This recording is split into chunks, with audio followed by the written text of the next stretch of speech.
بسم اللہ الرحمن الرحیم وصلی اللہ علی النبی الکریم رب اشرح لی صدری ویسر لی امری واحلل عقدۃ من لسانی یفقہوا قولی۔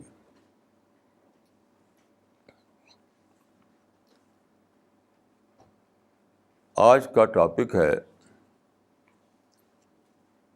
ہاؤ ٹو ریئلائز گاڈ، خدا کی معرفت کیسے حاصل کریں، یہ ہے آج کا سبجیکٹ۔ آپ جانتے ہیں کہ بہت ہی امپورٹنٹ سبجیکٹ ہے اور ہزاروں سال سے انسان اس پر سوچتا رہا ہے۔ تو کل جب میں نے سوچا کہ آج کا ٹاپک یہ ہو، تو رات میں اسی پر سوچتا رہا اور سو گیا۔ صبح 4 بجے سے کچھ پہلے میں اٹھا تو اول وقت میں فجر کی نماز یعنی مارننگ پریئر جو ہوتی ہے وہ پڑھا، اور پھر میں لیٹ گیا۔ تو میری نیند کھلی اس وقت جب کہ سورج نکل چکا تھا۔ میرے کمرے میں سورج کی لائٹ آ رہی تھی۔ تو میں اٹھا اور باہر جا کر کے میرے گھر کے سامنے جو بالکنی ہے وہاں بیٹھ گیا۔ اچانک ایسا لگا جیسے کہ رات جو میں سوچ رہا تھا ہاؤ ٹو ریئلائز گاڈ، اس کا آنسر مجھے دیا جا رہا ہے۔ میرے سامنے سورج تھا جو نکل چکا تھا، اس کی لائٹ آ رہی تھی، پھر چاروں طرف ہرے بھرے درخت تھے، ہریالی تھی، پھر آسمان تھا اوپر، ہر طرف نیچر کا ماحول تھا۔ مجھے ایسا لگا جیسے کہ یونیورس جو ہے وہ انسائکلوپیڈیا آف گاڈ بن گئی میرے لیے۔ سورج کی لائٹ، سورج کی چمک خدا کو انٹروڈیوس کر رہی ہے کہ خدا ہی لائٹ ہے، خدا کے سوا لائٹ کا کوئی اور سورس نہیں ہے انسان کے لیے۔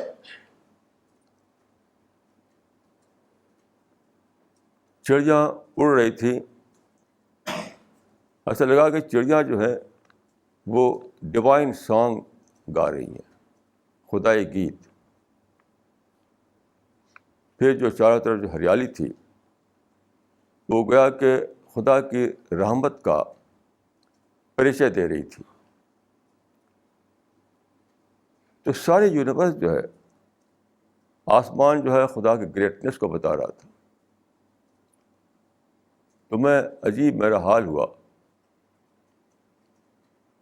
میں نے کہا کہ جو اسپیچ آج میں دینا چاہتا ہوں وہ billion trillion time better way میں 24 گھنٹے یونیورس میں دیا جا رہا ہے۔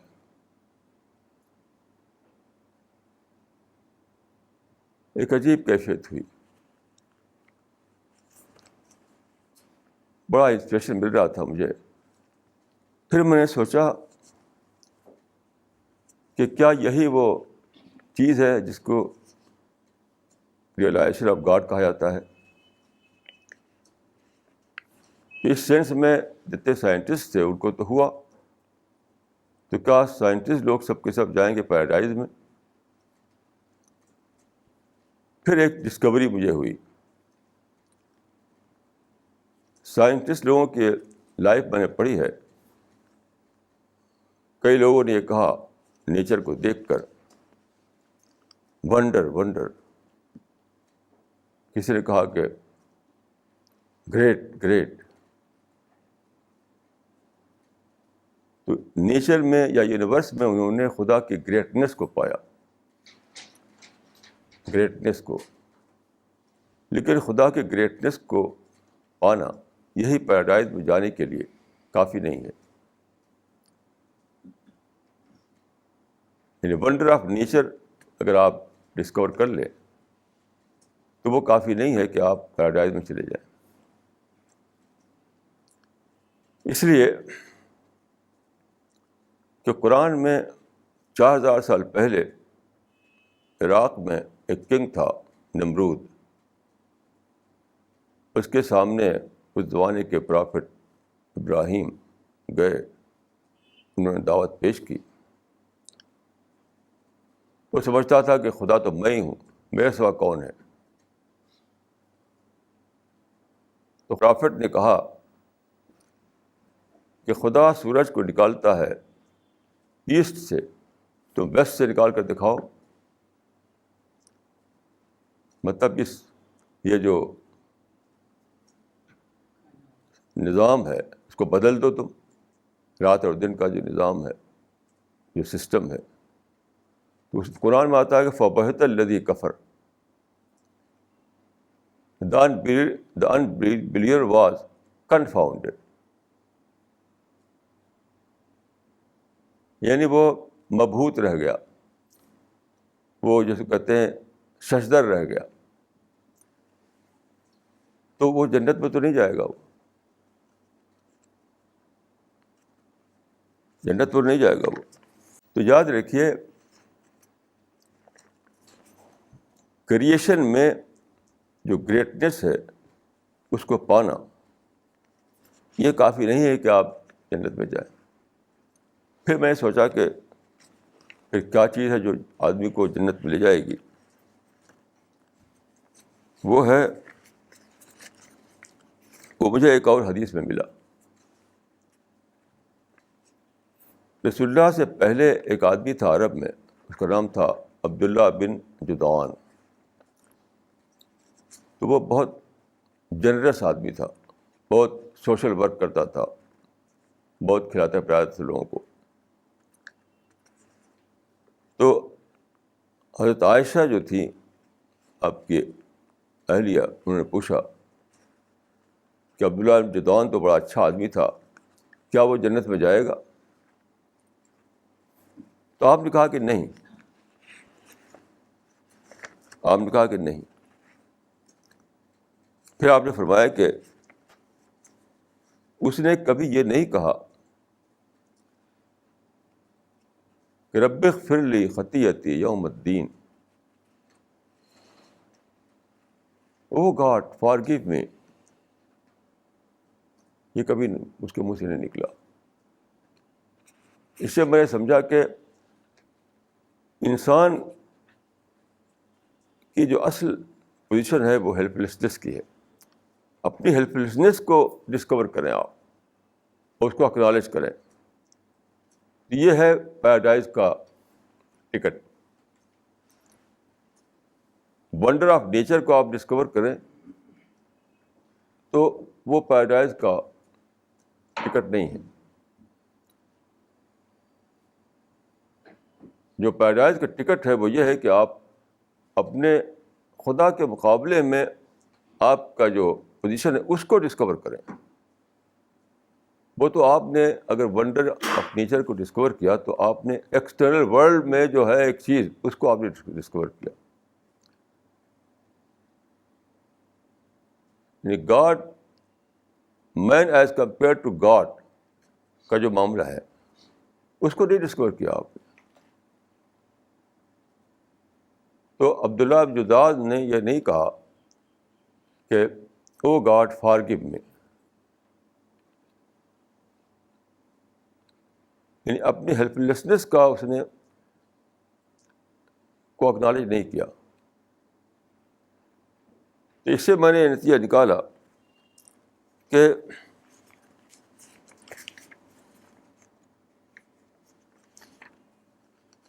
یہ کہنا، یہ جو قرآن میں ہے کہ دا انبلیور واز کنفاؤنڈیڈ،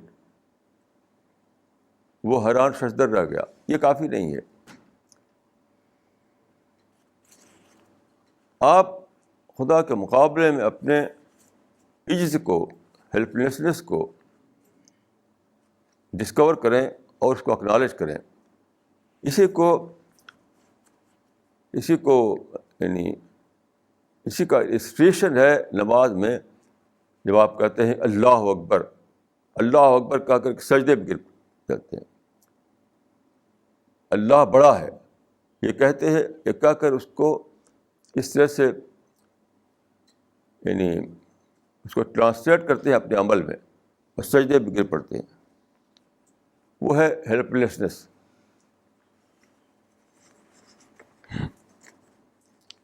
میں خدا کے فضل سے میرے حالات ایسے رہے، پوری زندگی میری سرچ فار گاڈ کا ایک لمبی کہانی بن گئی. میں اعظم گڑھ یو پی میں پیدا ہوا اور اب سے 80 سال پہلے میرے والد کا انتقال ہو گیا. 80 ایئرس پہلے، جبکہ میں چھوٹا تھا. میری ماں بتاتی تھیں کہ فادر کے مرنے سے پہلے میں بہت بولتا تھا اور باپ کے گود میں رہتا تھا اور ہر وقت یعنی وہ کرتا تھا، شرارتیں کرتا تھا. باپ کے مرنے کے بعد میں اچانک چپ ہو گیا. اچانک میرا بولنا بند ہو گیا. نہ کپڑے کا شوق، نہ کھانے کا شوق، کچھ بھی نہیں. تو that was a beginning for the search for God unconsciously. اب میں سوچتا ہوں تو وہ انکانشیس پیریڈ آف سرچ تھا میرے لیے، غیر شعوری طور پر. کہ اس سے پہلے میں سمجھتا تھا کہ میرا باپ جو ہے وہی بڑا ہے میرے لیے. باپ was everything for me at that time. My father is everything. چھوٹے سے بچے کے لیے باپ ہی سب کچھ ہوتا ہے. لیکن جب باپ چھل گیا تو مجھے لگا کہ ایوری تھنگ کوئی اور ہے، باپ نہیں ہے. یہ انکانشیسلی ہوا. اب میں اس کو کانشیسلی سوچتا ہوں. 80 سال پہلے انکانشیسلی میرے مائنڈ میں آیا کہ باپ تو ایوری تھنگ نہیں ہے، پھر کوئی اور ہے ایوری تھنگ. اب اس کی تلاش میں پڑ گیا میں. پوری زندگی میری اسی تلاش میں بیتی. میری ماں بتاتی تھی کہ مجھے بچے جاتے تھے میلے میں، اس کا کوئی شوق نہیں. بچے نئے نئے کپڑے پہنتے تھے، مجھے اس کا کوئی شوق نہیں. میری ماں پوچھتی تھی آج کیا پکائیں کھانے کے لیے، میں کچھ بھی جو ہے وہی کھا لیں گے. میری ماں کہتی تھی کبھی ایک دن بھی میں نے یہ نہیں کہا کہ فلاں چیز پکائیے وہ مجھے کھانا ہے. ایک دم میری زندگی ایسی بن گئی. یہ سب کچھ ہوا 80 سال پہلے. تو وہ میں سمجھتا ہوں کہ اب میں جو سوچتا ہوں تو وہ انکانشیس سرچ فار گاڈ تھا. وہ پھر یہ کانشیس مائنڈ میں آیا. میں سمجھتا ہوں کہ تقریباً 15 سال پہلے کے واقعہ ہے کہ میں اعظم گڑھ کے ایک جگہ کھڑا ہوا. تب بھی وہ جگہ مجھے یاد ہے. پپیتے کا ایک پیڑ تھا، اس کے نیچے میں کھڑا تھا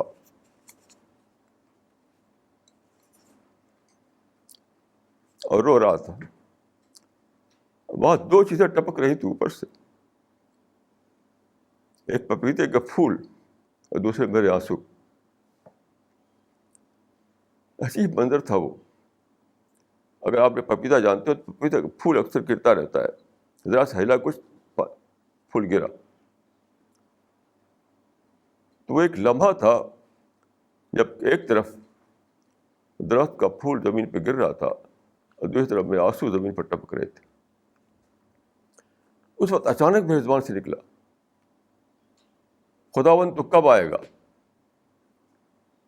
میں کب تک تیرا انتظار کروں. بالکل اچانک ہی نکلا، خداوند تو کب آئے گا، میں کب تک تیرا انتظار کروں.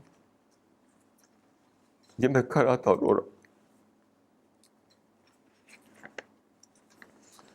میں سمجھتا ہوں کہ یہ چیز چلی تقریباً 10 سال تک.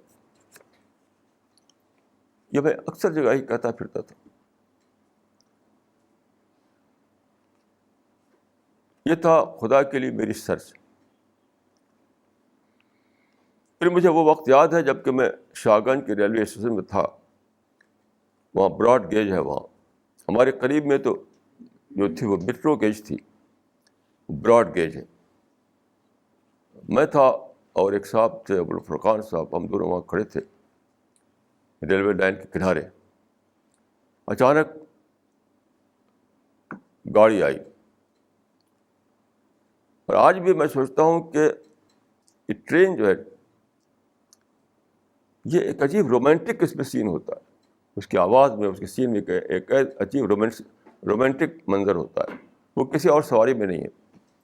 ابھی بھی مجھے لگتا ہے کہ جو رومانٹک سین ہے ریل میں, ریل گاڑی میں, وہ کسی اور چیز میں نہیں, نہ کار میں نہ ہوائی جہاز میں.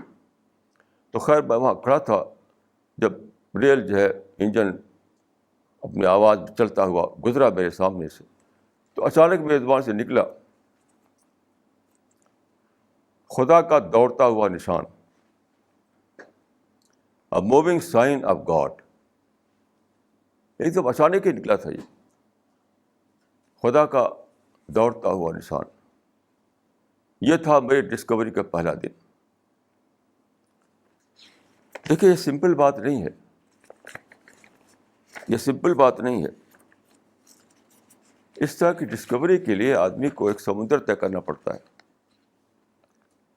یہ جو میرے زبان سے نکلا کہ خدا کا دوڑتا ہوا نشان, اس کے پیچھے ایک پوری ہسٹری ہے.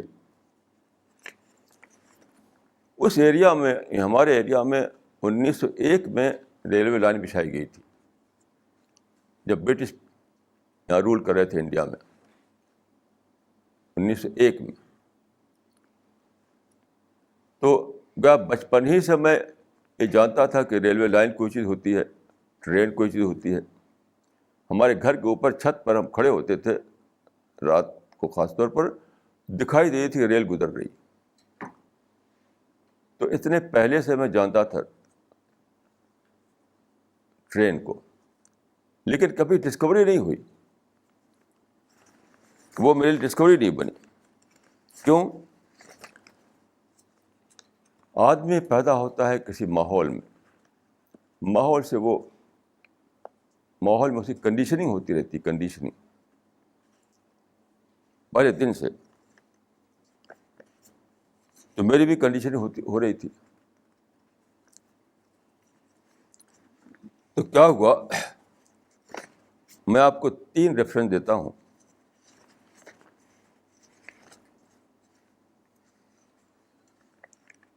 جس مدرسے میں پڑھا میں نے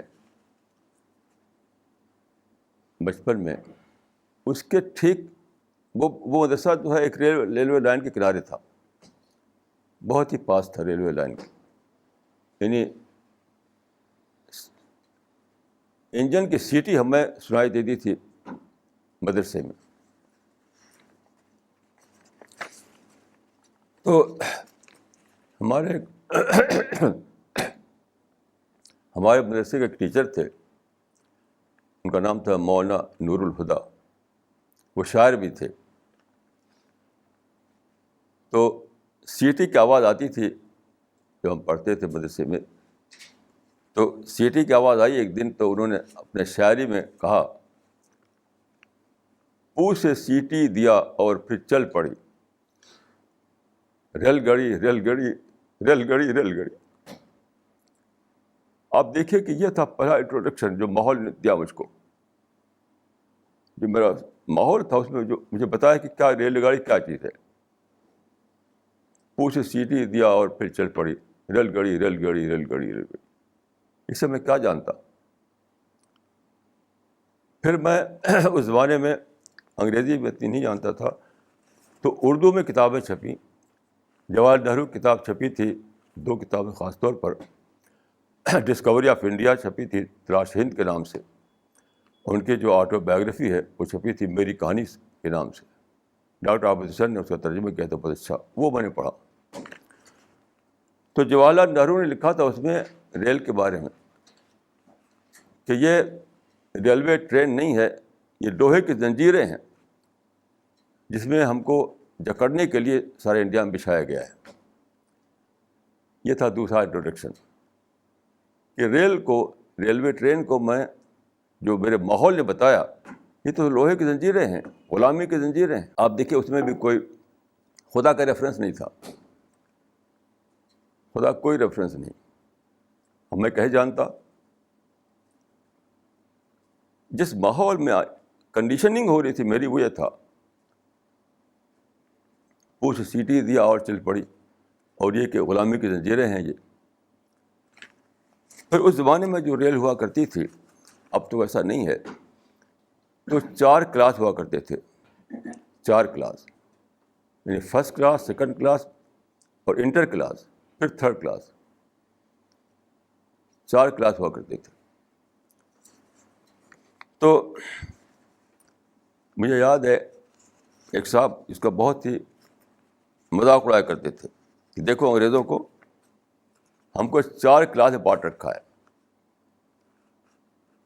اس کو لے کر کے وہ انگریزوں کو برا کرتے تھے کہ انہوں نے یہ نہیں بتایا انہوں نے کہ ریلوے ٹرین کیا چیز ہے۔ اکثر یہ اس طرح کی باتیں کیا کرتے تھے وہ کہ دیکھو انگریزوں کو، ہم کو 4 کلاس میں بانٹ رکھا تھا، first class, second class, inter class اور تھرڈ کلاس۔ اب دیکھیے ایک نیگیٹو انٹروڈکشن تھا ٹرین کا، ریلوے کا۔ اب سوچے کہ ایک سمندر تھا، ایک جنگل تھا نیگیٹو انٹروڈکشن کا، اس میں میں جی رہا تھا۔ تو کتنا دشوار تھا، کتنا مشکل تھا کہ ریلوے ٹرین جو ہے وہ خدا کا ایک بلیسنگ ہے۔ کیسے اس زمین میں گریوٹی ہے، گریوٹی نہ ہو تو ریل نہ چلے۔ کہیں اس زمین میں منرلس ہیں، لوہا ہے، کیسے اس کو ڈھالتا ہے انسان انجن میں، کس طرح پانی کو بھاپ میں کنورٹ کرتا ہے، یہ ساری باتیں کتنی بڑی بلیسنگ ہے خدا کی۔ تو میرے ماحول نے یہ سب کچھ نہیں بتایا اس کو، لیکن میرا جو میکینزم ہے، میرا جو مائنڈ ہے، اس میں جو پروسیس چل رہا تھا اس وقت سے، جب کہ میرے باپ مرے تھے، تو اچانک وہ کہہ پڑا، خدا کی قدرت کا دوڑتا ہوا نشان۔ یہ تھی میری پہلی ڈسکوری آف گاڈ۔ تو دیکھیے جس کو خدا کی ڈسکوری کرنا ہے تو اس کو ایک سمندر طے کرنا ہے، ایک جنگل طے کرنا ہے۔ جنگل کے اس پار خدا ہے، اس پار نہیں ہے، یاد رکھیے۔ خدا ہر جگہ ہے لیکن وہ جنگل کے اس پار ہے، اس پار نہیں ہے۔ اسی لیے دیکھیے جو کلمہ ہے وہ ہے لا الہ الا اللہ، نو گاڈ بٹ ون گاڈ۔ پہلے لا الہ ہے، یعنی آپ کو یہ ڈسکور کرنا ہے کہ ایک ہی خدا ہے، اسی کے لیے گریٹنیس ہے، اسی کے لیے گلوری ہے، اسی نے کریٹ کیا ہے۔ جب یہ آپ ڈسکور کر چکے ہوں تب آپ پہنچتے ہیں ون گاڈ تک۔ ابھی میرے پاس ایک صاحب کا لیٹر آیا، انہوں نے لکھا کہ اس سے پہلے میں بہت کتابیں پڑھتا تھا ادھر ادھر کی، تو کتابوں سے میں نے رائٹر کی بڑائی کو پاتا تھا، کتنا بڑا رائٹر ہے، ایسی کتاب لکھ دی۔ ہر کتاب میں نے رائٹر کی بڑائی کو ڈسکور کیا تھا۔ پھر میں نے آپ کی کتابوں کو پڑھنا شروع کیا، تو انہوں نے کہا کہ پہلی بار میں نے خدا کی بڑائی کو ڈسکور کیا آپ کی کتابوں میں۔ دوسری کتابیں اپنے رائٹر کی بڑائی کو بتاتی ہیں، آپ کی کتاب خدا کی بڑائی کو بتاتی ہیں۔ کتنا مشکل ہے خدا کو ڈسکور کرنا۔ یعنی لپ سروس تو بہت آسان ہے، کہہ دیے اللہ اکبر، لیکن خدا کی بڑائی کو ڈسکور کرنا، ہزاروں ڈسٹریکشن سے اپنے کو بچانا پڑتا ہے۔ ہر وقت ایک ڈسٹریکشن، ہر وقت ڈسٹریکشن۔ جب اس کو بچاتے ہوئے یعنی جنگل طے کرتے ہوئے آپ آگے بڑھتے ہیں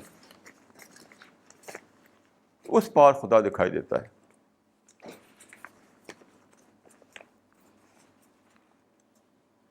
یاد رکھیے جنگل کے اس پار خدا نہیں ملتا کسی کو. جس کو ملتا ہے جنگل کے اس پار ملتا ہے. تو اگر آپ کے اندر یہ بوتا ہے, اگر یہ ہمت ہے کہ اس جنگل آف تھاٹ کو ہمیں طے کرنا ہے, چاہے کچھ بھی ہو, جو بھی سیکریفائس کرنی پڑے,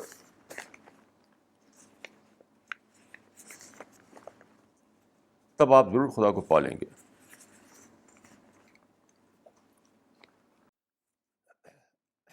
میں ایک مرتبہ گیا یہاں پر, آپ جانتے ہوں گے رائے پور ایک ٹاؤن ہے,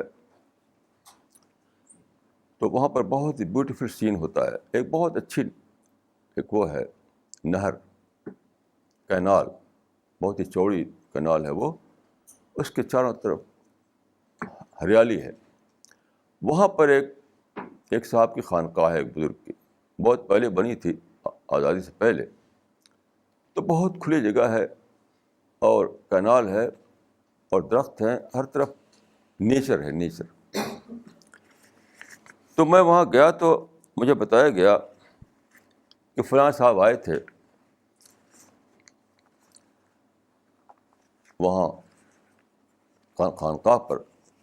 تو جب باہر نکلے تو ان کو دکھائی دیا کہ ہر طرف حضرت کے نور, ہر طرف حضرت کا نور دکھائی دیا انہیں. وہ جو اس خانقاہ میں حضرت جو تھے اس وقت وہ مر چکے تھے, وہ ان کا انتقال ہو چکا تھا اس وقت.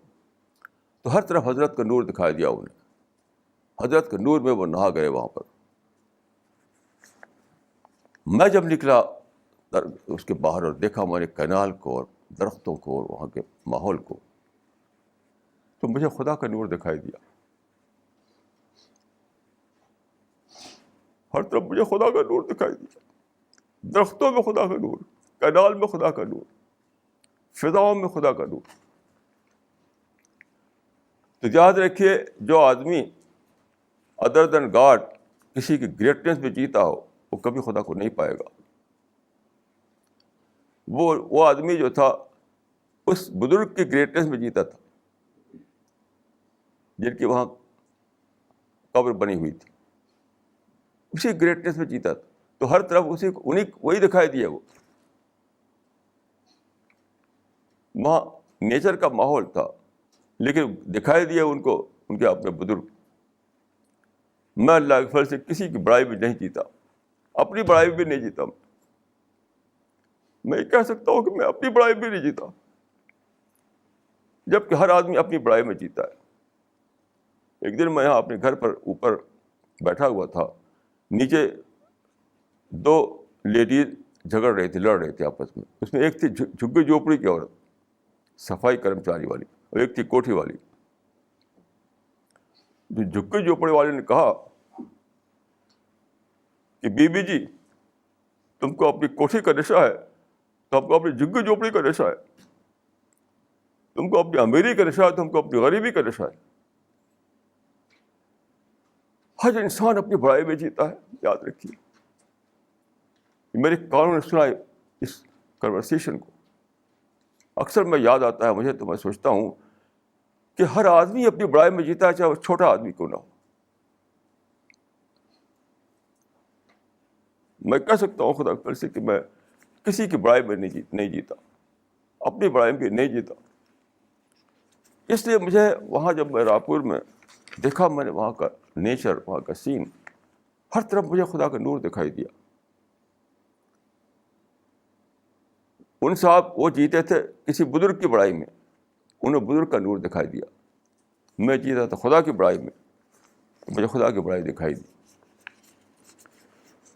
تو یاد رکھیے پہلی کنڈیشن جو ہے وہ یہ ہے کہ دوسرے جتنے بھی گریٹنیس ہے انکلوڈنگ یور سیلف, اس کو آپ کو ایلیمنیٹ کرنا پڑے گا, نہیں تو آپ خدا کو نہیں پائیں گے, خدا کو کبھی نہیں پائیں گے. اس کے بعد میری زندگی شروع ہوتی ہے. جب میں مدرسے پڑھ کر نکلا تو عربی جو ہم پڑھی تھی, اسلامی کتابیں پڑھی تھی, تو وہ ہمیں ایک حدیث ہم نے پڑھی کہ اس میں مومن کی تعریف یہ ہے، مومن کی ڈیفینیشن، ان یکون بصیرم بے زمان ہی. مومن وہ ہے جو اپنے زمانے کو جاننے والا ہو، اپنے زمانے کو جاننے والا ہو. اب میں نے سوچا کہ زمانے کو میں کیسے جانوں گا؟ مدرسے میں تو مجھے پاسٹ بتایا گیا، پاسٹ، پریزنٹ نہیں بتایا گیا تھا. حدیث کہہ رہی ہے کہ مومن وہ جو اپنے پریزنٹ کو جاننے والا ہو. مدرسے میں تو میں نے پڑھا پاسٹ کو. اب میں نے سوچا کہ میں پریزنٹ کو کیسے جانوں؟ تو مجھے انگریزی پڑھنے کا دھیان ہوا، انگریزی پڑھنا شروع کیا میں نے. عجیب بات ہے کہ کوئی بھی مجھے ایسا نہیں ملا جو مجھے انکریج کرے، سب ڈسکریج کرنے والے لوگ. یہاں تک کہ میرے بھائی نے کہا بڈھا طوطا کیا پڑھے گا. میرے اپنے بھائی نے کہا کہ بڈھا طوطا کیا پڑھے گا. ہمارے ایک ساتھی تھے، وہ بھی مدرسے کے آدمی تھے. ایک دن میں انگریزی اخبار لے کے بیٹھا تھا، شاید وہ انگریزی ڈیلی پیپر تھا. آ گئے وہ وہاں پر. میں اس وقت باقی منزل میں تھا، اعظم گڑھ میں باقی منزل. دیکھ کر انہوں نے ہنس کر کہا، ارے کچھ پڑھتے بھی ہیں کہ کچھ سمجھتے بھی ہیں کہ انگریزی اخبار ایسے لے کے بیٹھے ہیں. تو میں روتا تھا اور خدا سے دعا کرتا تھا. میں روتا تھا اور خدا سے دعا کرتا تھا. اب خدا کے فضل سے میں کوئی بھی انگریزی کتاب میں پڑھ کے سمجھ سکتا ہوں، کیونکہ میں نے محنت کی، بہت زیادہ محنت کی، بہت زیادہ محنت کی. میں نے انگریزی پڑھی تھی ناول پڑھنے کے لیے نہیں. آج کل میں دیکھتا ہوں کہ لوگ انگریزی پڑھتے ہیں ناول پڑھنے کے لیے، اور وہ بلا شبہ انگریزی نہیں جانتے. آپ کے ٹیچر آپ کہیں گے کہ انگریزی جاننا ہو تو ناول پڑھو. میں کہوں انگریزی نہ جاننا ہو تو ناول پڑھو. کسی کو انگریزی نہ جاننا ہو تو ناول پڑھے. ناول کی انگریزی کیا ہوتی ہے؟ اسٹائلش انگریزی، رومانٹک انگریزی. وہ کوئی انگریزی ہے؟ وہ کوئی انگریزی ہے؟ لٹریری انگریزی، رومانٹک انگریزی، اسٹائلش انگریزی. میں اس کو انگریزی نہیں سمجھتا. سیریس ریڈنگ اگر کریں گے تب آپ کو انگریزی آئے گی. تو میں نے انگریزی پڑھی تھی سیریس ریڈنگ کے لیے، سائنٹیفک کتابوں کو پڑھنے کے لیے، ویسٹرن تھاٹ کو سمجھنے کے لیے. تو خدا کے فضل سے مجھے وہ وقت آیا کہ میں نے خدا کو یعنی علمی طور پر ڈسکور کیا، سائنٹیفک طور پر، سائنٹیفک فریم ورک میں ڈسکور کیا میں نے. پہلے جو میری ڈسکوری ہوئی تھی وہ ٹریڈیشنل فریم ورک پہ ہوئی تھی. پہلے جو میں نے خدا کو ڈسکور کیا تھا وہ ٹریڈیشنل فریم ورک میں ڈسکوری ہوئی تھی میری. جب میں نے انگریزی پڑھ لی اور سائنسی کتابیں پڑھی، بہت سارا پڑھ ڈالا سر، تو میں نے دوبارہ خدا کو سائنٹیفک فریم ورک میں ڈسکور کیا. اس زمانے کی بات ہے کہ میں اعظم گڑھ میں تھا. تو ہمارے محلے میں ایک صاحب رہتے تھے، ان کا نام تھا شاہ نصیر. اب ان کی ڈیتھ ہو گئی ہے. تو ایک دن آئے میرے پاس وہ، مجھے یاد ہے میں بیٹھا ہوا تھا، وہ کھڑے کھڑے بول رہے تھے. وہ کھڑے کھڑے انہیں ایک سوال کیا. انہوں نے کہا، کیا انسان خدا کو دیکھ سکتا ہے؟ ان کا کیا انسان خدا کو دیکھ سکتا ہے؟ اچانک میری زبان سے نکلا، کیا آپ نے ابھی تک خدا کو دیکھا نہیں؟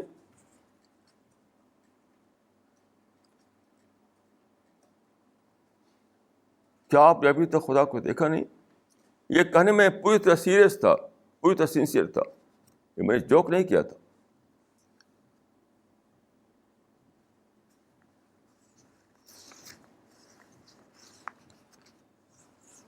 تو خدا اتنے ہی خدا کو اسی طرح آپ جان سکتے ہیں جس سے آپ کسی اور چیز کو جانتے ہیں، جیسے سورج جو چاند کو جانتے ہیں آپ. But it requires deep study. Novel پڑھ کر آپ نہیں جان سکتے خدا کو. اگر آپ سچ مچ کوئی خدا کو جاننا چاہتا ہے تو اس کے دو ہی طریقے ہیں، سوچنا اور اسٹڈی کرنا، اور ڈسٹریکشن سے اپنے آپ کو بچانا، یہ بھی ضروری ہے. یاد رکھیے جب تک آپ ڈسٹریکشن سے نہیں بچائیں گے، ہر وقت ڈسٹریکشن ہوتا ہے اس دنیا میں، ہر وقت ڈسٹریکشن ڈسٹریکشن ڈسٹریکشن. ایک صاحب نے مجھ سے کہا کہ میں آپ سے ملنا چاہتا ہوں. وہ کہا ٹھیک ہے تشریف لائیے. وہ آئے تو اپنے چھوٹے بچے کو لے کر آئے. اب وہ جب تک میرے پاس رہے اپنے بچے کو دیکھتے رہے. تو بچہ was a source of distraction for that gentleman.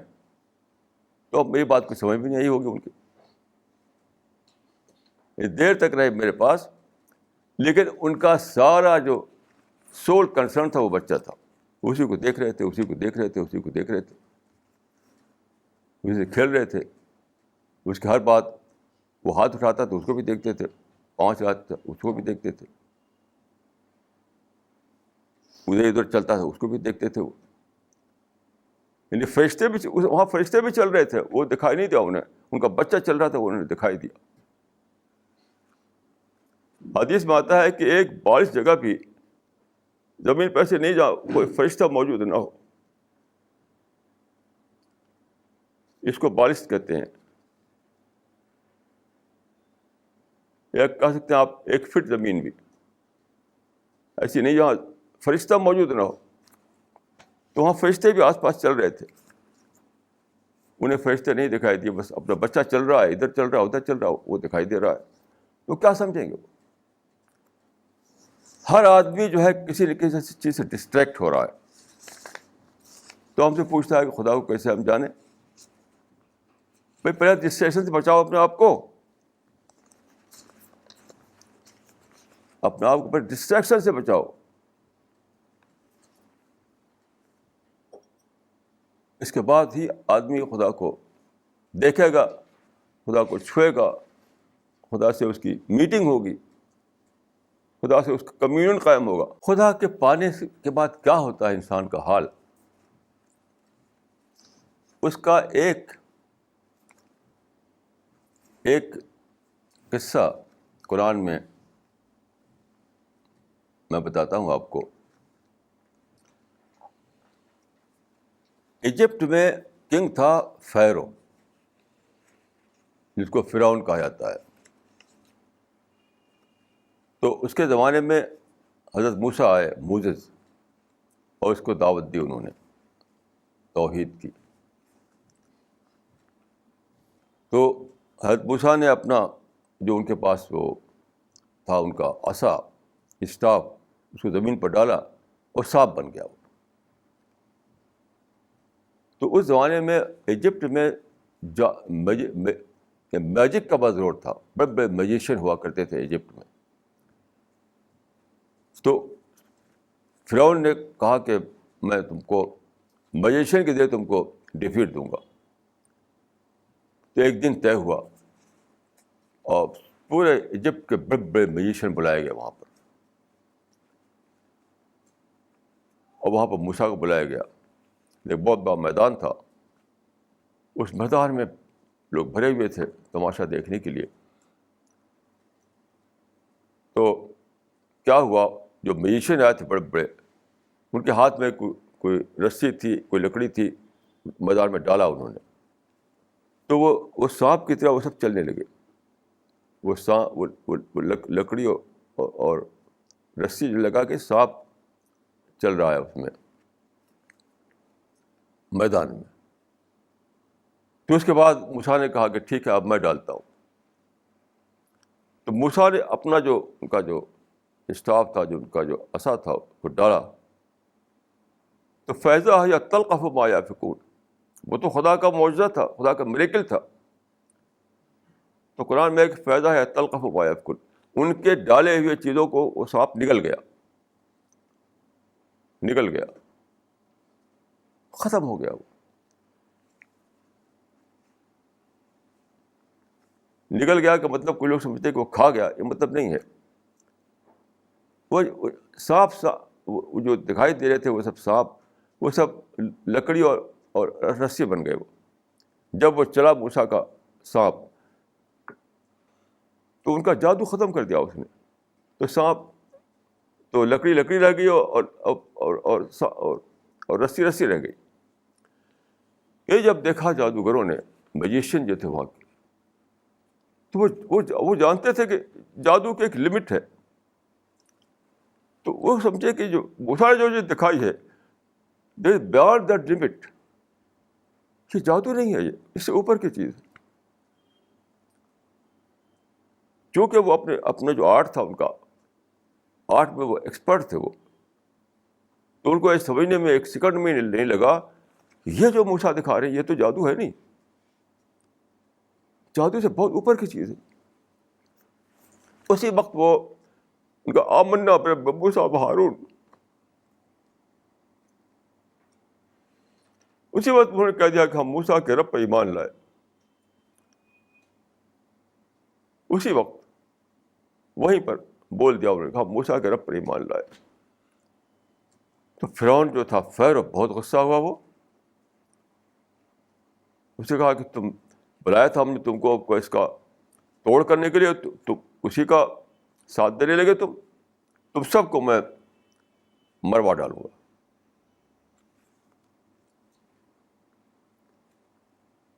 تو دیکھیے وہ جادوگر جو تھے جب آئے تھے تو انہوں نے کہا تھا کہ این اللہ لاجرن, بادشاہ کی خوش آمد کر رہے تھے, کیا ہمیں کچھ انعام اکرام ملے گا. شروع میں این لنا لاجرن ان کننا نحن الغالبین, اگر ہم جیت جائیں تو کیا ہم کو کچھ انعام ملے گا. تو بادشاہ نے کہا ہاں.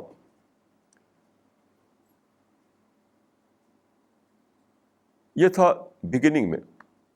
لیکن جب یہ سب دیکھا اور ان کو سچائی کھل گئی, خدا کو انہوں نے ڈسکور کر لیا اور اس کا اعلان کر دیا, تب کیا ہوا, جب کنگ نے کہا کہ میں تم سب کو مروا ڈالوں گا,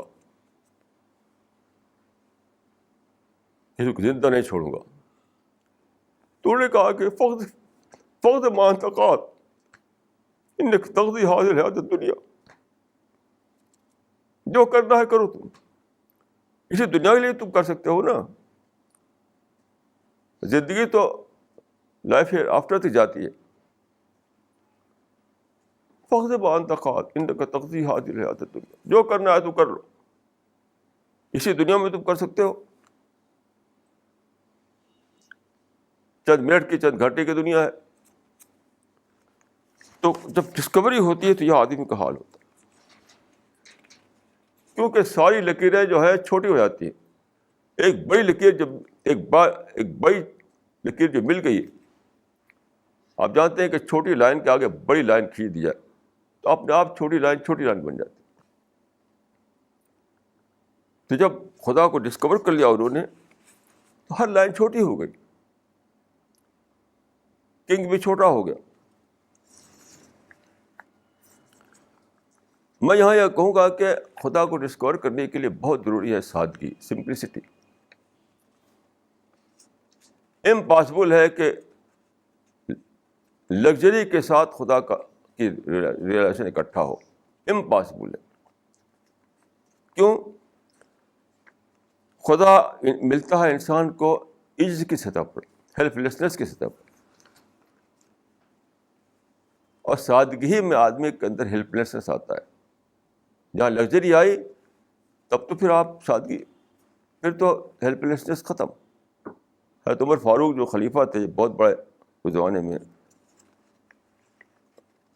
ان کا وہ تھا بہت بڑا رول تھا. تو وہ چلتے تھے, اونٹ پر گئے تھے وہ فلسطین, تو لوگوں نے کہا کہ اونٹ پر مت جائیے, آپ گھوڑے پر جائیے.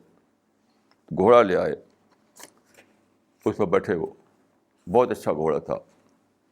اتر گئے تھوڑی دیر کے بعد. انہوں نے کہا کہ گھوڑے پر جب بیٹھا میں تو میرے اندر پرائڈ آ گیا تھا. پرائڈ جہاں ہو خدا وہاں کہاں ملے گا. پرائڈ آیا تو خدا نہیں مل سکتا آپ کو.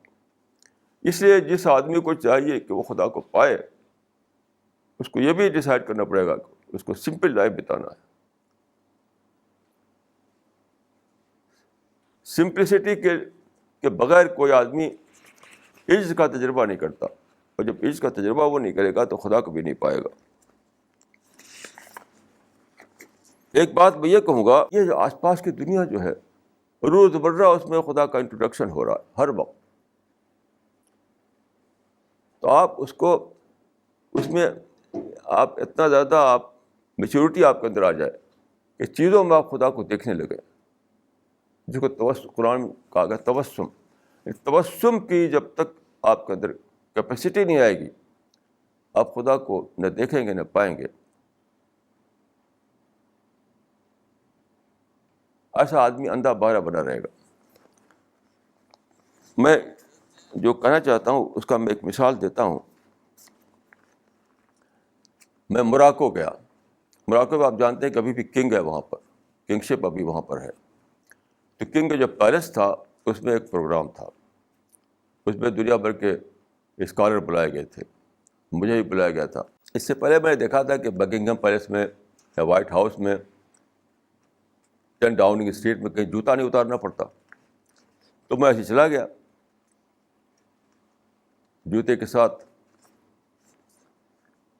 تو ایک آدمی جو تھا وہاں پر, جو ہمارا موراکو کا تھا, وہ وہیں کا بادشاہ کا قریبی, تو اس نے ہیومر کے انداز میں کہا, ہیومر کے انداز میں, یا شیخ اخلا نالیک انک بالوادی المقدس طویٰ.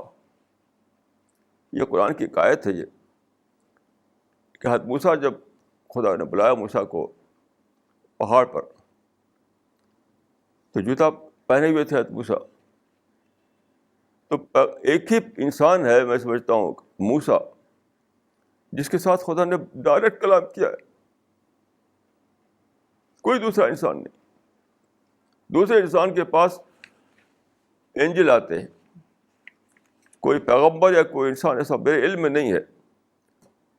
میں نہیں جانتا کسی ایسے پیغمبر کو یا کسی انسان کو جس سے خدا نے خود ڈائریکٹ کلام کیا ہو. یہ واقعہ صرف موسیٰ کے ساتھ ہوا.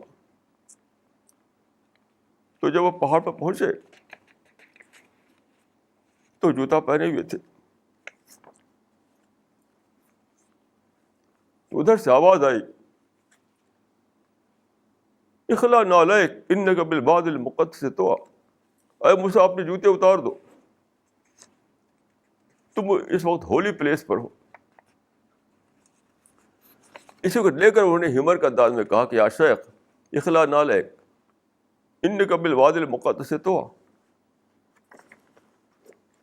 اگرچہ اس وقت میں ایک کنگ کے پیلس میں تھا, لیکن وہ کنگ کا پیلس میرے لیے خدا کی حاضری, خدا کے دربار میں حاضری کا لمحہ بن گیا. حضرت موسیٰ جو تھے خدا کے حاضری کا وہ لمحہ تھا جب کہ ان سے یہ کہا گیا. تو میرے لیے وہ لمحہ کنورٹ ہو گیا اس لمحے میں. بادشاہ کے دربار میں ہونا وہ مجھے ایک تجربہ بن گیا اس لمحے کا, جب کہ حضرت موسیٰ کو خدا کے دربار میں حاضری ہوئی تھی اور ان کو یہ کہا گیا تھا اخلا نالیک. تو جب اس نے یہ کہا کہ یا شیخ اخلا نالیک انک بالوادی المقدس طویٰ, اس طرح سے آپ کو واقعات کو کنورٹ کرنا پڑتا ہے, اسپریچول سینس دینا پڑتا ہے اس کو. اس دنیا میں ہر چیز میں خدا کا نور ہے, ہر چیز میں خدا کا جلوہ ہے, ہر چیز میں خدا کا سائجین سائن ہے خدا کے. میں یہ نہیں کہہ رہا ہوں خود خدا ہر چیز میں ہے, میں یہ نہیں کہتا, میں اس کو نہیں مانتا خود خدا ہر چیز میں ہے. نہیں, خدا کے سائنس ہر چیز میں ہے, خدا کی نشانیاں, خدا کے جلوے, یہ میں کہہ رہا ہوں. تو اس کو جاننے کے لیے ضروری ہے کہ آپ کے اندر آرٹ آف کنورژن آپ کو آتا ہو. آرٹ آف کنورژن یعنی بادشاہ کے دربار میں آپ ہیں اور کنورٹ ہو جائے وہ آپ کے مائنڈ میں آ کر کے خدا کے دربار میں آپ پہنچے ہوئے ہیں. جب تک یہ آرٹ آف کنورژن نہیں آئے گا اس وقت تک آپ کو وہ نہیں ہو سکتا, خدا کی ڈسکوری نہیں ہو سکتی. میں اس سے پہلے کچھ دنوں رامپور میں تھا, تو رامپور میں فجر کی نماز جو ہوتی تھی تو میں سب سے پہلے مسجد پہنچتا تھا. اکثر لوگ دیر میں آتے تھے کچھ نہ کچھ, تو مجھ کو لوگوں نے امام بنا دیا, فجر کی نماز کا امام. تو میں جب نماز پڑھاتا تھا تو فجر میں لمبی قرأت کی آتی تھی, آپ جانتے ہیں لمبی قرأت کی آتی ہے, تو میں تھوڑی لمبی قرأت کرتا تھا. تو میں نماز وہ قرأت کرتے کرتے میرے آنسو نکل پڑتے تھے, رونے لگتا تھا قرأت کرتے کرتے. تو ایک صاحب وہاں پر جو بہت پابندی سے نماز پڑھتے تھے, وہ 5 وقت, وہ تاجر تھے. تو ایک دن وہ بڑا غصہ ہوئے, یہ کیا ہے, نماز اس لیے تھوڑی ہے. تو اس کو برا مانا انہوں نے کہ نماز میں کوئی سے رونے لگے. یہاں تک انہوں جہاں تک یاد ہے وہ نماز میں آنا چھوڑ دیا انہوں نے. کیوں؟ نماز کو لوگ سمجھتے ہیں ایک سیٹ آف ریچولس, ایک فارم ہے, اس کو دوہرا لیا پر نماز ہو گئی. رونا دھونا کیا ہے؟ یہ ان کا مائنڈ تھا کہ نماز تو ایک فارم کا نام ہے, ایک مقدس فارم ہے, ایک سیٹ آف ریچولس ہے, اس کو دوہرا لیا تو نماز ہو گئی. ایسے لوگوں کو پتہ ہے خدا کی ڈسکوری کیسے ہوگی؟ ہر نماز میٹنگ پوائنٹ ہے خدا سے. خدا کی نماز میں آپ خدا سے ملتے ہیں. لیکن آپ جب نماز کو ایک فارم سمجھیں تو کہاں ملاقات ہوگی آپ سے؟ ہر وقت موقع ہے کہ آپ خدا سے میٹنگ آپ کی ہو, خدا سے آپ کی, جس کو حدیث میں کہا گیا ہے کہ یناجی ربہ, وسپر ہو خدا سے آپ کا. لیکن جب آپ کا یہ حال ہو کہ آپ سمجھیں کہ نماز کیا ہے, نماز تو بس وہ ہے ایک فارم ہے, اس کو دوہرا لیا تو نماز ہو گئی.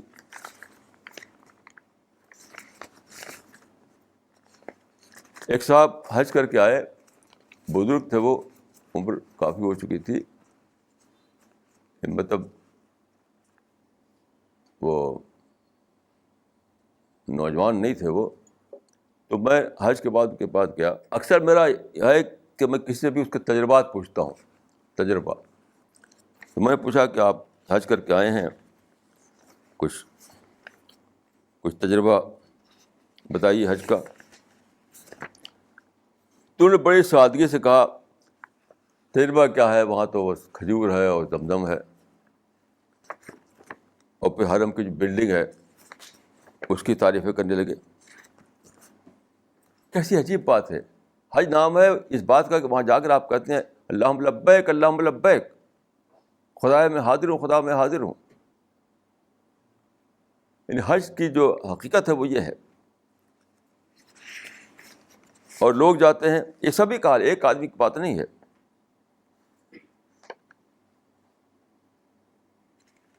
یہ ایک آدمی کی بات نہیں ہے, یہ سب کی بات ہے. جتنے حاجی میں نے پائے ہیں, میں تو یہی دیکھتا ہوں کہ بس وہ وہاں یہی تعریفیں کرے کہ وہ ایسی شاندار حرم کی بلڈنگ بن گئی, وہاں تو ایئر کنڈیشن سارا ہے, وہاں اتنا انتظام ہے, زمزم کے پانی جہاں چاہے وہاں مل جائے گا, کھجور ہے ایسی, یہی سب بات ہے. میں خود جب حج کرنے گیا تھا تو میں نے دیکھا سارے حاجی دوڑتے تھے بازار میں خریداری کے لیے, بس خریداری خریداری خریداری, وہی اسی کی باتیں بھی کرتے تھے. ایسی حالت میں ڈسکوری کیسے ہو خدا کی؟ رات میرے پاس ٹیلیفون آیا ایک صاحب کا, وہ میرے مشن میں جڑے ہوئے ہیں وہ. تو ان کی آواز جو تھی کچھ وہ بدلی ہوئی لگتی تھی. میں پوچھا کہ آپ کی آواز بدلی ہوئی کیوں ہے؟ تو انہوں نے کہا کہ وہ انفیکشن ہو گیا ہے میرے گلے میں اور میں اینٹی بایوٹک لے رہا ہوں. تو میں سمجھ گیا کہ کیا قصہ ہے. وہ بچپن سے جس کو کہتے ہیں لذیذ غذائیں، میں تو غذا کو لذت کے لیے نہیں کھاتا، ٹیسٹی کھانے، وہ ٹیسٹی کھانے کا تو میں سمجھ گیا کہ ٹیسٹی کھانے سے یہ گلا خراب ہوا ہے. تو میں نے کہا آپ کو جس دوا کی ضرورت ہے وہ نہیں ہے جو ڈاکٹر کے یہاں ملتا ہے، وہ دوا خود آپ کے پاس ہے. وہ ایک آپ اپنے کو بدلیں اور آج ہی سے طے کریں کہ مجھے یہ سو کال لذیذ کھانے نہیں کھانے ہیں، ٹیسٹی فوڈ پر نہیں لینا ہے مجھے. میں نے کہا کہ میرے سگے بھائی ہیں علی گڑھ میں، انہوں نے مجھے گفٹ بھیجا خالص گھی بڑے سے ڈبے میں بھرا ہوا اور بہت ہی عمدہ قسم کا گاجر کا حلوہ، بہت ہی خوشبودار میوے کیا کیا، خالص گھی اور گاجر کا حلوہ. میں نے کہا اس کو میں نے چکھا بھی نہیں، میں نے آپ یقین کہ اتنا لے کر چکھا بھی نہیں میں نے کہ کیا کیسا گھی ہے کیسا حلوہ ہے. تو پھر میں نے ان سے کہا کہ دیکھیے قرآن مجید کی ایک آیت یاد رکھیے، ان اللہ اشتری من المؤمنین انفسهم واموالهم بان لهم الجنہ. یہ قرآن کی ایک آیت ہے کہ خدا نے خرید لیا ہے وہ اہل ایمان کو، اس لیے کہ ان کو جنت ہے آخرت میں. آپ خریدے ہوئے انسان ہیں، خدا نے آپ کو خرید لیا ہے، آپ اپنے نہیں ہیں، آپ خدا کے ہیں. تو کیسا آپ کھانا کھائیں، یہ آپ کو اس میں کوئی چوائس نہیں ہے. آپ کو سادہ کھانا کھانا پڑے گا تاکہ گلا خراب نہ ہو، تاکہ صحت خراب نہ ہو، تاکہ وزن نہ بڑھے، تاکہ آپ خدا کے دین کا کام کر سکیں. تو میں نے کہا آپ میں اور آپ اور جو بھی یہ کہتا ہے کہ میں صاحب ایمان ہوں، اس کو خدا نے خرید لیا ہے. وہ خریدا ہوا انسان ہے، اس کو وہی کام کرنا ہے جو خدا چاہتا ہے، اس کو اپنا کوئی چوائس نہیں ہے. تو ہم سب لوگوں کو، آپ سب لوگوں سے میں کہتا ہوں، آپ سب لوگ خریدے ہوئے انسان ہیں. آپ میں سے کوئی اپنا چوائس نہیں رکھتا، خدا کے چوائس پر ہمیں چلنا ہے. یاد رکھیے وہی کرنا ہے جو خدا چاہتا ہے کہ ہم کریں. خدا کے دین کے لیے اپنے آپ کو لگا دینا ہے، خدا کے مشن میں اپنے آپ کو لگا دینا ہے، یہی ہمیں کرنا ہے. اللہ تعالیٰ ہم سب کو قبول فرمائے، ہم سب کو طاقت دے. اقول قولی ھذا واستغفر اللہ لی ولکم اجمعین.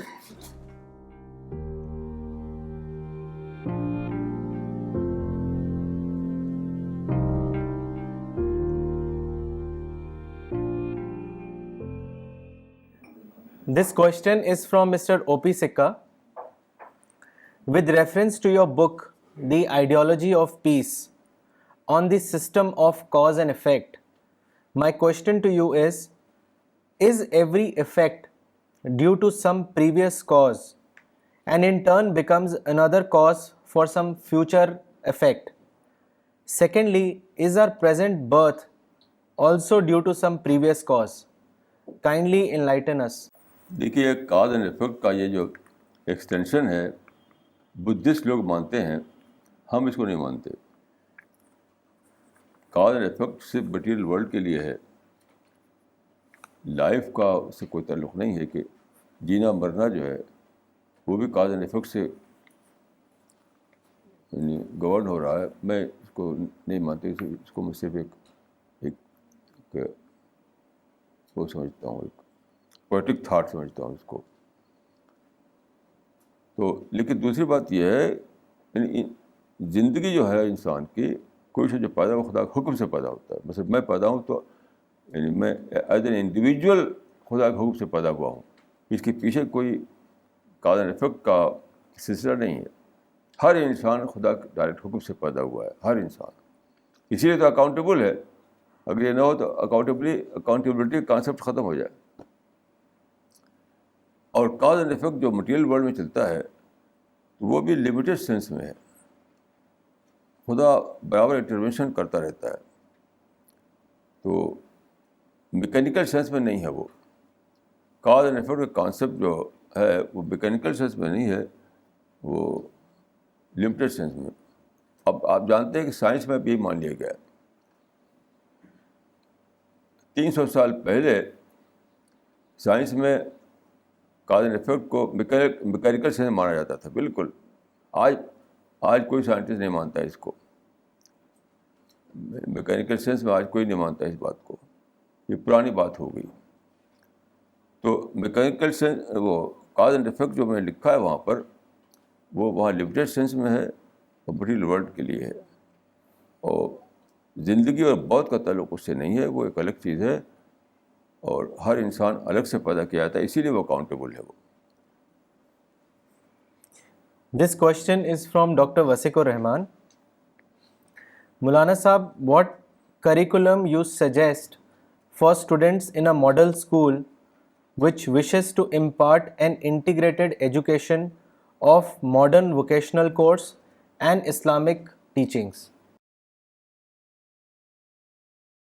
دیکھیے, میں اس بارے میں مائنڈ بہت کلیئر ہے. میں education for the sake of education کا قائل ہوں. کسی اسکول میں, کسی کالج میں اسلام پڑھا جو جوڑ بٹھایا جاتا ہے, اس سے کوئی فائدہ نہیں. علی گڑھ یونیورسٹی میں سر سید نے ہر ہاسٹل میں مسجد بنائی, ہر ہاسٹل میں امام مؤذن بنائے, دھوم تھی وہاں پر. 1% میں کوئی فائدہ نہیں اس کا. میں بار بار گیا علی گڑھ میں, کوئی وہاں پر دینداری نہیں, کوئی اسلامک اسپرٹ نہیں, کچھ نہیں. اس وجہ سے میں یہ مانتا ہوں کہ اسکول کالج جو ہے وہ education for the sake of education کے فارمولے پر چلنے چاہیے بس, مطلب سیکولر پرنسپل پر. باقی جو مذہب والی بات ہے وہ الگ سے آپ کیجیے اس کو. وہ ہے خاص طور پر انفارمل ایجوکیشن کے ذریعے سے. جب میں کر رہا ہوں یہ انفارمل ایجوکیشن, یہ ہے یعنی میگزین, بکس, میٹنگ. اس سے اسکول کے کریکولم میں جو لوگ جوڑتے ہیں تو بار بار اس کا ایکسپیرئنس ہو چکا ہے, ایکسپیریمنٹ ہو چکا ہے اس کا, اور سب بے فائدہ ہے. ٹیگور نے شانتی نکیتن بنائی تھی اسی لیے, جامعہ بنائی گئی تھی اسی لیے, علی گڑھ یونیورسٹی بنائی تھی اسی لیے, اور وہ دہرادون میں کون سا ایک ادارہ بہت بڑا ہے, کیا نام ہے اس کا, غرض ہے کہ بہت سارے لوگوں نے بنایا اور 1% بھی کوئی رزلٹ نہیں نکلا. تو میں اس وجہ سے اسکول کے ساتھ ریلیجس ایجوکیشن کو یعنی کلب کرنے کا میں خلاف ہوں. اس میں نہ یہ ہوتا نہ وہ ہوتا, نہ یہ ہوتا نہ وہ ہوتا. بہت اچھی اسکولنگ ہونی چاہیے, بہت اچھی ایجوکیشن ہونی چاہیے, الگ سے آپ ان کو ایجوکیٹ کیجیے, خاص طور پہ انفارمل ایجوکیشن کے ذریعے سے. اور میرا مشن وہی ہے, ہمارا مشن جو ہے انفارمل ایجوکیشن کا مشن ہے. یہ اسی کو میں صحیح سمجھتا ہوں. This question is from Ms. Nagma Siddiqui. NASA has brought out a report stating that the sun will be at its peak in 2012 and it will result in natural calamities. What are your views on this?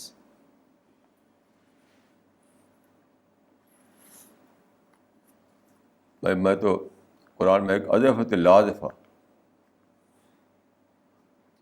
آنے والا دن آ چکا. میں تو ہر وقت سوچتا ہوں کب یہ سارا جو ہمارا سویلائزیشن ہے تاش کے پتے کی طرح گر جائے. سارے سٹی اور سارے انڈسٹری اور سارے کہتے ہیں کسی بھی وقت جو ہے اذا زلزلت الارض زلزالہا کا واقعہ ہو جائے. تو ناسا جو کہہ رہا ہے وہ اس کو میں فیکٹ سمجھتا ہوں, اور کسی بھی وقت بہت قریب آ چکا. آج میں پیپر پڑھ رہا تھا آج ہی کہ ہومو سیکسولیٹی پر ریسرچ کی گئی کہ بالکل نیچرل ہے وہ. یعنی کیا ہے یہ, تو دیوان کی میڈنیس ہے یہ. نیچرل کیسے, کوئی اینیمل مل گیا ان کو, وہ اینیمل میں انہوں نے یہ چیز پائی, اس سے انسان پر اپلائی کر لیا. کتنے اسٹوپڈ لوگ ہیں یہ کہ اپنی اس کے لیے اپنے یعنی جو کلچر بنایا انہوں نے, اس کلچر کو جسٹیفائی کرنے کے لیے عجیب عجیب قسم کی ریسرچز آج کل ہو رہی ہیں.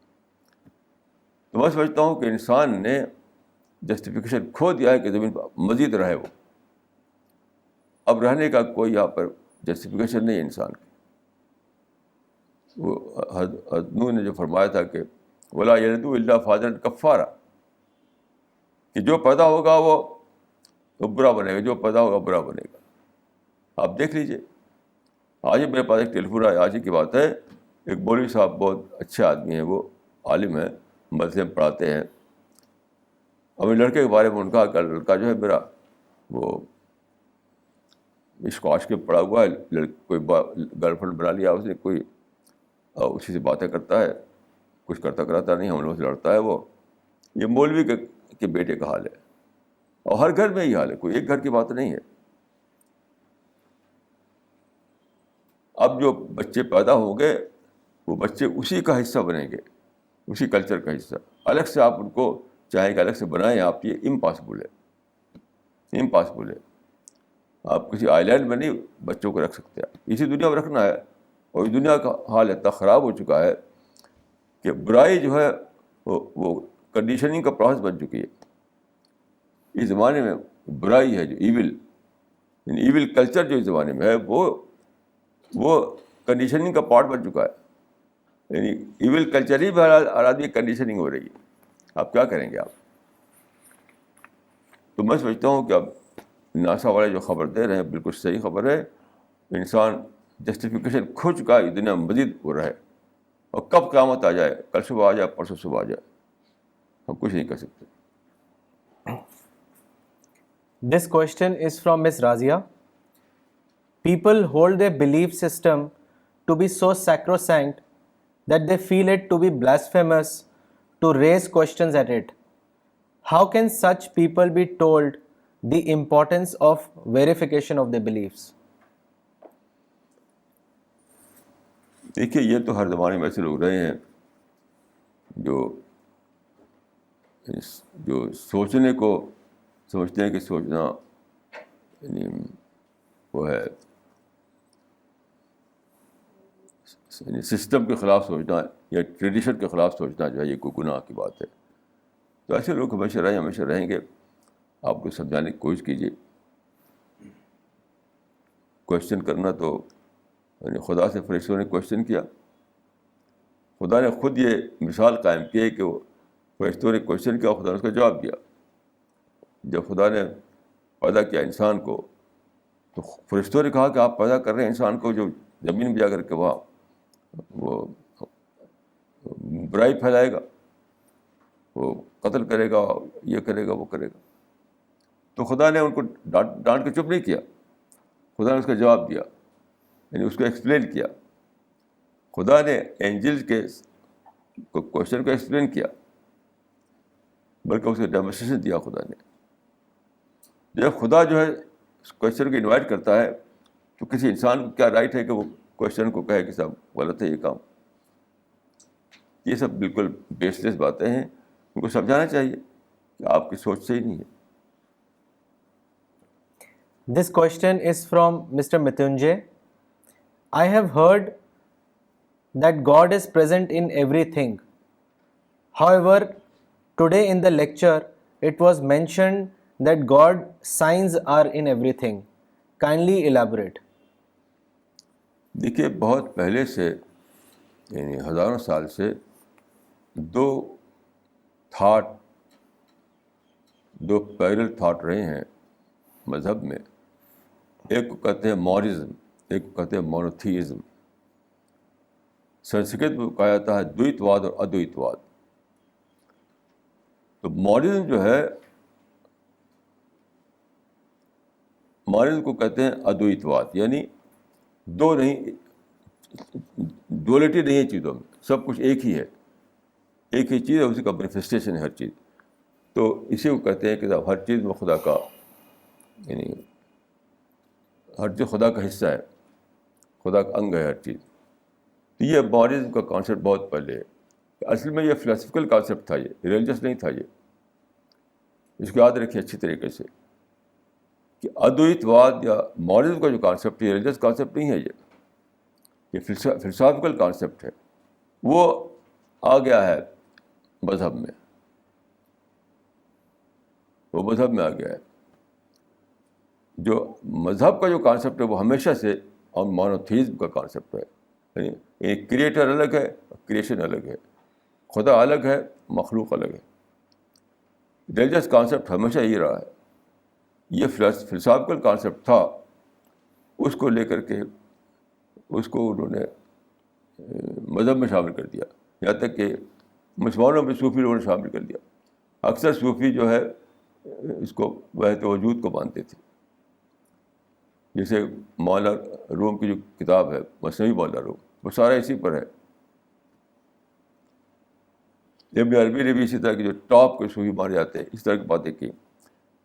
اگرچہ ساتھ انہوں نے یہ بھی کہہ دیا کہ الرب رب العبد عبد ولو ترقى والرب رب ولو تنزل. یہ سب بیکار باتیں ہیں، بالکل کوئی اس کا بیس لیس باتیں ہیں. کلیئر طور پر آپ کو ماننا چاہیے کہ خدا الگ ہے اور انسان الگ ہے، کریٹر الگ ہے، کریشن الگ ہے. یہ سب بیکار باتیں ہیں. الرب العبد عبد ولو ترقى والرب رب ولو تنزل. یہ سب بالکل، میں اس کو بالکل ایبسرڈ سمجھتا ہوں. This question is from Ms. Razia.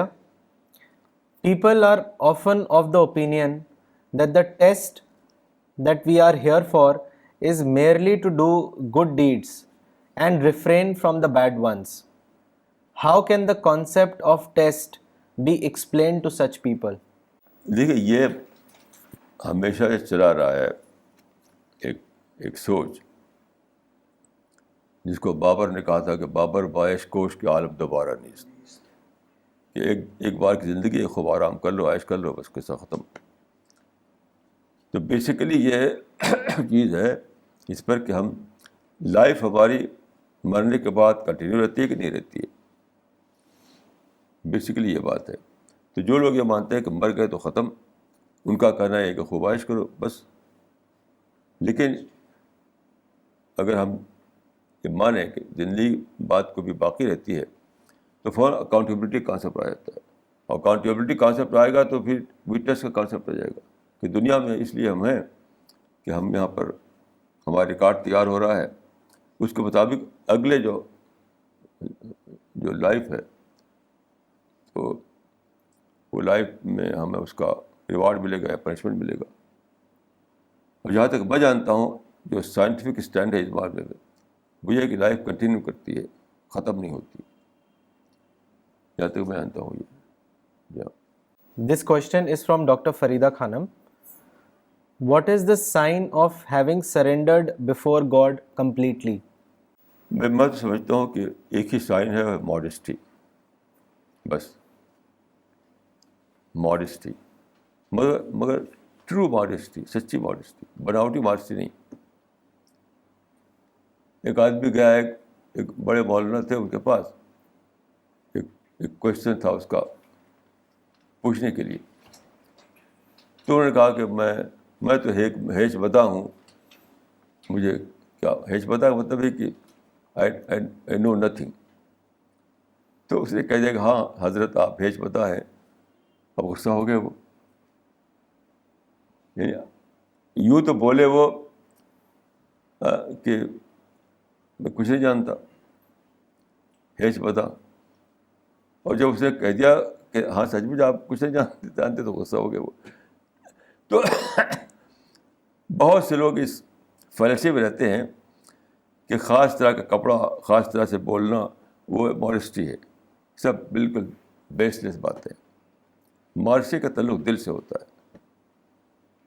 اور سچی ماڈسٹی یہ ہے کہ آپ پہچان اس کی کہ آپ کو نہ تو پریز پر خوشی ہو، نہ کرٹیسزم پر آپ کو کوئی برا لگے. آپ پر کرٹیسائز کیا جائے تو آپ برا نہ لگے، اور آپ کی تعریف کیا جائے تو اچھا نہ لگے. کیونکہ ماڈسٹی آتی ہے خدا کے گریٹنس کو ڈسکور کرنے سے. اگر سچ مچ آپ جان لیں خدا کی بڑائی کو تو آپ کو کچھ بھی نہیں لگے کہ اپنے کو آپ اس قابل نہیں سمجھیں کہ میری پریز کی جائے. اور آپ کو کرٹیسائز کیا جائے تو آپ سمجھیں کہ کیا میں تو ہی ہوں، یعنی ایک ایک ویلیولیس آدمی. دیکھیے ہر ماڈسٹ آدمی اپنے کو ویلیولیس سمجھے گا, اپنے کو سمجھے گا میری کوئی ویلیو نہیں ہے. خدا کے ہاں جو بھی اس کی ویلیو ہو, اپنی سمجھ سے اپنے کچھ ویلیو نہیں دے گا. تو بہرحال میں سمجھتا ہوں کہ سچی ماڈسٹی جو ہے وہی پہچان ہے کہ آدمی نے خدا کا سرنڈر کیا ہے. سچی ماڈسٹی, بناوٹی ماڈسٹی نہیں. بناوٹی ماڈسٹی تو آج کل کلچر ہے. آج کل جو ہے کلچر, آج کل کے جو بناوٹی ماڈسٹی بہت ہوتی ہے, وہ کچھ بھی نہیں ہو. سچی ماڈسٹی اگر ہو تو وہ پہچان ہے. جی ہاں. اور کچھ؟ This question is from Mr. Hamid. Is it possible to give up ritualism and still attain spirituality? نہیں, بالکل نہیں. مثلا نماز ہے تو کچھ صوفی لوگ تھے کہ نماز نہیں پڑھتے تھے, تو انہوں نے کہا کہ